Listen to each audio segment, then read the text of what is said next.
Hello বন্ধুরা, চলে এসেছি ধারাবাহিক শুভ বিবাহর আজকের পর্বের আপডেট নিয়ে। আজকের পর্বের শুরুতেই দেখা যায় তেজ সুধার কাছ থেকে জানতে চায় তরির বাবার সম্পর্কে। সে সুধাকে জানায় সে বারবারই টেস্ট করিয়েছিল এবং প্রতিবার একই রিপোর্ট এসেছিল, সে কখনো বাবা হতে পারবে না। সে জানতে চায় তরির বাবার পরিচয়। সুধা চুপ করেই শুনছিল, তবে একটা পর্যায়ে তেজ বলে ওঠে, তরির বাবা কি সার্থক? তখন খুব রেগে যায় সুধা। সে তেজকে বলে, আমি আপনার কেউ নই। তেজ খুব ভালো করেই জানে সুধা এসব কথা অভিমানে বলছে। তেজ সবকিছু ঠিক করে দেবার জন্য একটা সুযোগ চায়।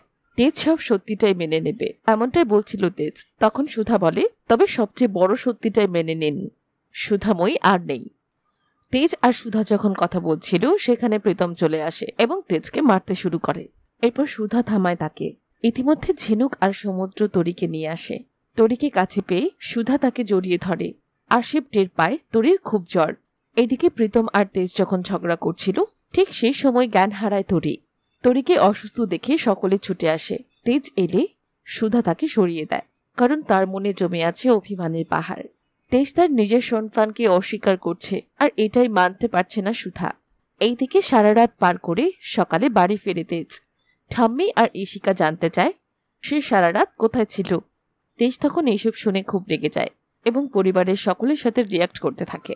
তখন ইশিকা তেজকে সামলাবার চেষ্টা করে। সে বুঝতে পারে এই মুহূর্তে তেজ বিয়ে করার জন্য প্রস্তুত নয়। আর এরপরে দেখা যায় বসু মল্লিক বাড়িতে পুলিশ হাজির হয়। পুলিশ তেজকে অ্যারেস্ট করতে এসেছে।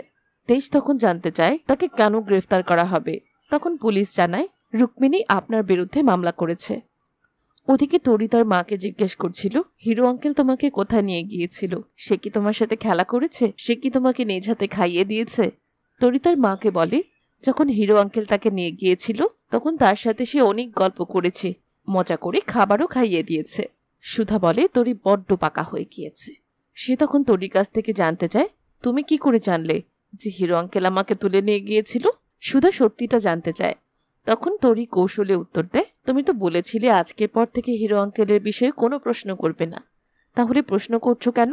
সুধা বুঝতে পারে তরি বিষয়টাকে এড়িয়ে যাবার চেষ্টা করছে, তাই সে সত্যিটা জানতে চায়। তখন তরি তার মাকে বলে, সেই তার হিরো আঙ্কেলকে আইডিয়াটা দিয়েছিল।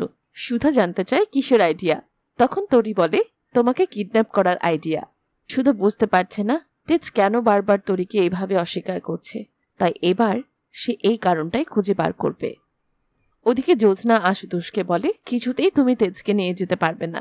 কিন্তু আশুতোষ বলে, তাকে যে করেই হোক যেতে হবে। এবার তেজও চিন্তায় পড়ে যায়, সে কি সত্যিই সুধা নয়? সুধা কি কখনো তার বিরুদ্ধে মামলা করতে পারবে? এই কাজ তো সুধা কখনোই করতে পারার কথা নয়। তবে কি সে সত্যিই সুধা নয়? এমন সবই ভাবতে থাকে তেজ। এদিকে তেজকে যখন ধরে নিয়ে যাওয়া হচ্ছিল মিডিয়ার লোকেরা ঘিরে ধরে তাকে, আর সেই নিউজ পৌঁছে যায় সুধার কাছেও। কিন্তু সুধা তো অবাক হয়ে যায়, সে তো তেজের বিরুদ্ধে কোনো মামলা করেনি, তাহলে কি করলো এটা? তখনই প্রীতম আসে এবং সে বলে সেই মামলাটা করেছে। তখন সুধা খুব রেগে যায়, কারণ এতে তেজের পরিবারকে খুব সাফার করতে হবে এবং তাদের ব্যবসায়ও অনেক বড় ক্ষতি হয়ে যাবে। প্রীতম কেন এমনটা করেছে সেটাই জানতে চায় সুধা, এবং সে কার অনুমতি নিয়ে কাজটা করেছে। ঠিক তখনই সেখানে চলে আসে সুধার মা এবং বলে সেই তাকে অনুমতি দিয়েছে।